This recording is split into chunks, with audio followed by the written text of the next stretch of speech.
Hello, stampers and fellow paper crafters. It's Cindy Lynn with my Inkie Fingers. Thank you so much for joining me today on my YouTube channel and blog.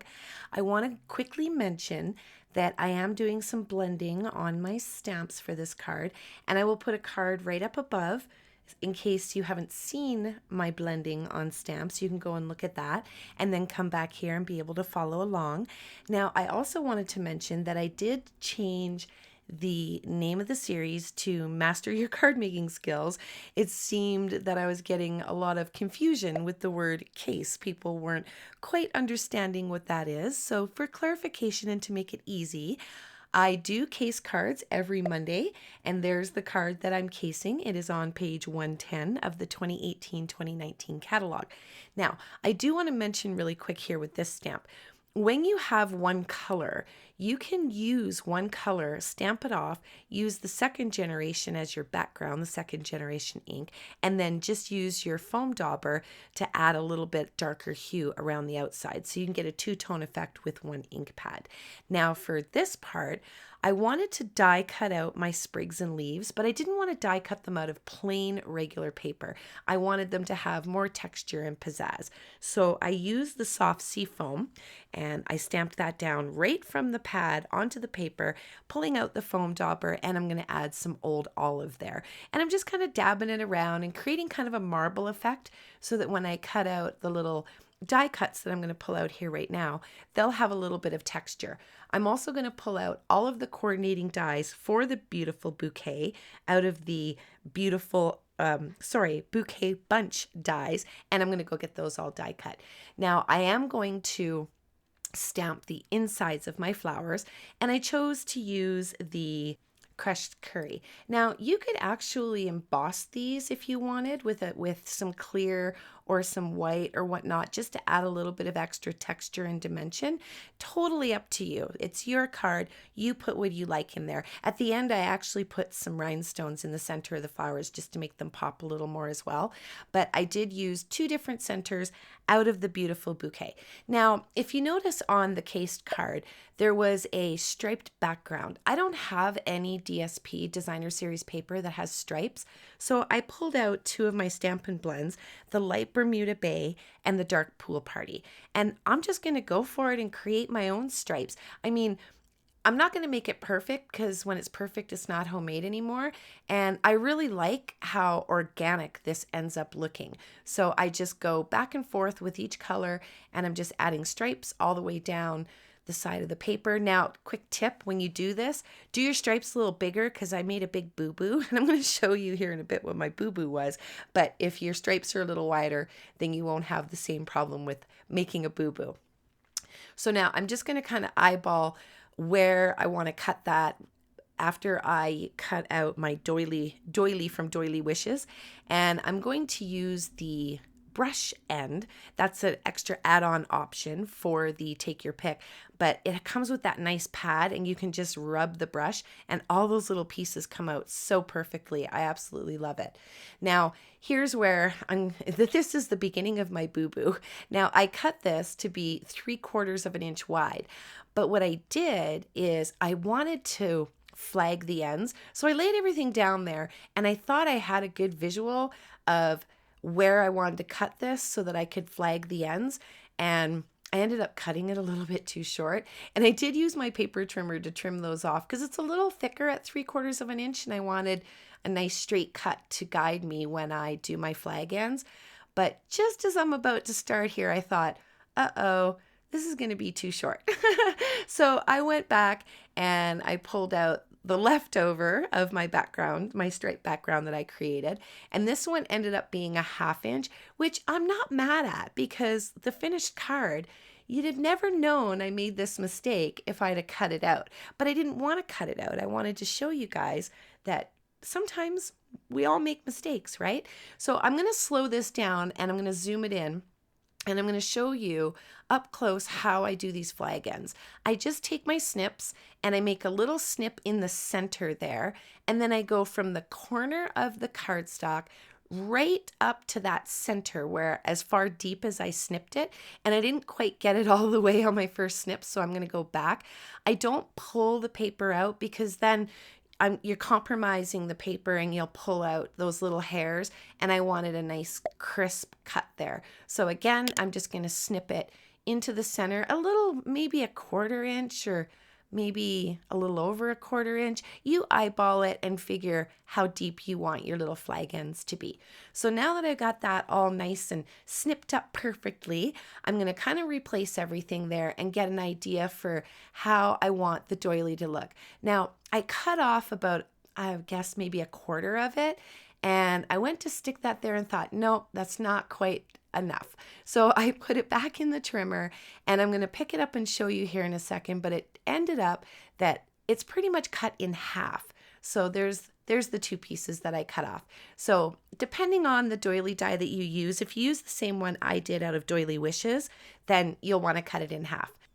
Now I'm going to do the splatter, and this was not without error either, so you'll see what happens. But nevertheless, I'm going to take my paper pumpkin block, you can use any block, and I just depressed it right into the ink pad, and I added a little water. Toothbrushes from the dollar store, I just want to create some splatter. And I used the old olive ink, and I was looking at that and I'm thinking, no, I can't see it. So I pulled out garden green, and this completely wasn't without fault either yet, but the color was there. The only problem was I didn't have enough ink. So I picked up my ink pad, went back and depressed it on my acrylic block again, added a little bit more water, and there, as you can see, those splatters ended up showing up on all of those little leaves and sprigs because it was much darker. So I was pretty happy with that. Now here, I had to emboss the background, and I pulled out the plank, Pinewood plank, but key here, you want one of the lines where the planks meet to be on your cardstock where your ribbon's going to be. And I'll go over that again in a second. Here I pulled out my Frost White shimmer paint, and that's a mixture that I make up for my sprays and splatters. I'll put a card up here so you can go see what that recipe is. But I just splattered the background of that because I wanted it to be rustic, but I want the card to be feminine at the same time. And I really like the way that splatter looked. So now I've pulled out my braided trim and my twine, and can you see there where the indentation is, where the 2 planks meet at the top? That's where I wanted it, because that's where I wanted my ribbon, or twine in this case. I wanted it to lie there. I didn't want a line super close to where the ribbon was. I didn't want the eye to look at that. I wanted it to be seamless. So I'm going to use a little bit of Scotch tape, and I'm just going to tape those 2 down to the back of the cardstock. It makes it so much easier when I want to tie them. So now I'm just going to tie these in a knot. I don't know about you, but I can never tie a perfect flower. So I use my middle finger and I hold it down after my first tie, and I keep that finger there until I've got everything positioned to pull to make the knot. Now, I'm going to kind of show you guys here. I'm going to play with this a little bit, and it doesn't matter what I do with these tails. It just looks like it's flat and they're just wonky and not natural, and I don't like that. So you can curl this just like you do with scissors on ribbon that you're going to use at Christmas, you know, for wrapping gifts and whatnot. But take your bone folder and just kind of give those tails a little bit of curl, and you can keep recurling them until you get them in the position you want. But now look at that. It looks like it has a purpose, and it was meant to be like that. Now, normally I'll take and put everything together, lay it on my card and take a photo, pull it off, and then come back piece by piece by piece and put them on. But I'm cutting corners today because I didn't have time for that. So I'm just going to put some adhesive on the back of that created striped background. I'm not going to stick it down. This is really funny.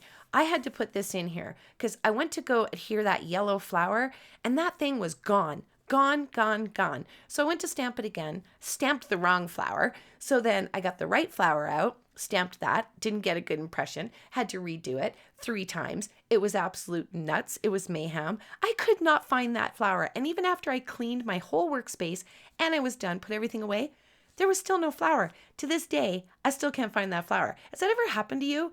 Where you're creating something and one of your elements is just completely gone? Gotta let me know in the comments below, because I know I am not alone in this, right? So anyhow, back to my card. So for the right side, I wanted the leaves behind that little striped background that I made. but on the left side, I wanted them in front just to kind of switch it up and kind of make it look a little bit more organic and natural. So I'm just eyeballing there and cutting off some of the stems so that it doesn't stick out behind that flower that I already put down with my dimensional. So I just popped that off and pieced everything back where I thought it was going to go. Then I laid that leaf down and then I put the flower back down over top of it. So I'm going to rinse and repeat that. I'm going to put the little sprig, kind of eyeball it, trim off the piece of stem that I'm not going to need, and then put a little bit of glue on it. And I only glue where it's going to be hidden because I like to curl pieces of elements and whatnot. I like to curl them up on the card. So you're able to do that if you don't glue them all the way down, right? So I'm just going to put all those last little flowers on there, and some of them got dimensionals. Some of them just went flat. You guys will know which ones have the dimensionals because you saw me put them on there. And then I'm going to pull out the sentiment and I'm just going to stamp that in black. And if you watched the Friday 6 tips to improve your card making, Martin had a good one with the trimmer. Now I'm going to show you the same kind of idea with the mini trimmer. I just lined the top of the word up with the edge of that plastic. And then I lined the paper up with the edge of the metal. And then when I pulled it out, I was like, oh, I wanted a little bit more off. So because you can't get your finger under there, just eyeball it and use your bone folder. And then once you've got it straight, just depress that plastic and cut it. So it was nice and slim. I like my sentiments long and skinny. If you look back at my cards, it's not often that you see me use a very high or deep sentiment. I like them long and skinny. So I live vicariously through my sentiments. I'm not long and skinny, but my sentiments can be, right? So I'm going to flag in that as well to match the background that I created, the blue stripes there. And I'm going to line the sentiment up with the edge of my card. Now I'm going to bring in just the rhinestone basic jewels. I didn't want a lot of color here because there's a lot going on with that little bouquet, but I wanted a little bit of bling. So I'm just going to add just a few just to kind of give the card some sparkle, bring in my Wink of Stella and add a little bit of shimmer here and there. And then out of the holiday rhinestones, I'm going to take 2 yellow rhinestones and I'm going to add them to the smallest flowers. So I really like the way that turned out. So I'm going to glue this and put it on my card, but because I was able to speed things up and shorten the video, I'm going to add the inside of the card and I'm going to show you what I did for that. So I'm going to get all of that put together there, put my big F block on it so it doesn't slip and slide and it gets a good adhere. It adheres really well while I'm doing this part. So I'm going to ink that up with the soft sea foam, and then I'm going to use my foam dauber and I'm going to use some old olive just to give it a little bit of dimension. And then here I'm using the Flirty Flamingo and the Blushing Bride. Same thing, blended on it. And then coming straight in with the Flirty Flamingo with that tiny little center for the flowers, just to add a little bit more pizzazz there. So I'm going to pull out my liquid adhesive and then I'm going to adhere that to the center inside of my card. So now there's still space to stamp your sentiment and write your message. And the card, when it's open, it keeps on giving, right? Because there's more to see. So thank you so much for visiting me today on my YouTube channel and blog. I hope that you got some new tips and tricks. And if you make one of these cards, head over to the Facebook group and post it. I would love to see your card. So until I see you again, take care and happy stamping.